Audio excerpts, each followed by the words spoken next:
এখানে আছে তেলাপিয়া মাছ দিয়ে পটল রান্না। এখানে পটল আর আলু নিয়েছি আমি, আর এখানে আমি 2 পিস তেলাপিয়া মাছ নিয়েছি। এখন মাছটাকে আগে ভেজে নিব। এগুলোকে হলুদ লবণ মাখিয়ে নিয়েছি। কড়াই গরম হয়ে গেছে, তেল গরম দিয়ে দেবো। ভাজা হয়ে গেছে, এখন আমি উঠিয়ে নেব। আমি পটল আর আলুগুলোকে ভেজে নিব, হলুদ লবণ মাখিয়ে নিয়েছি, দিয়ে দেবো। নাড়াচাড়া করে হালকা ভেজে নিব। পটলটা ভাজা হয়ে গেছে, এখন আমি উঠিয়ে নেব। এখন আমি পেঁয়াজ দিয়ে দেবো। পটলগুলো উঠিয়ে নিয়েছি, পরিমাণ মতন তেল দিয়ে পেঁয়াজটাকে ভেজে নেব। পেঁয়াজটা ভাজা হয়ে গেছে, এখানে আমি মশলাগুলো দিয়ে দেবো।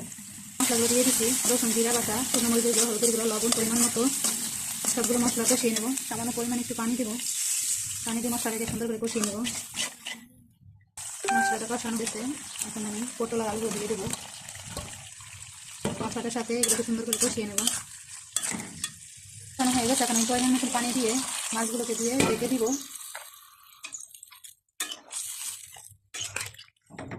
হয়ে গেছে, এখন কিছু সময় ঢেকে দিয়ে রান্না করে নিব। কেমন হলো আমার তেলাপিয়া দিয়ে পটলের তরকারি অবশ্যই কমেন্টস করে তোমরা জানাবে। আবার কোনো নতুন রেসিপি নিয়ে তোমাদের মাঝে হাজির হবো ইনশাআল্লাহ। সে পর্যন্ত ভালো থেকো, সুস্থ থেকো, আল্লাহ হাফেজ।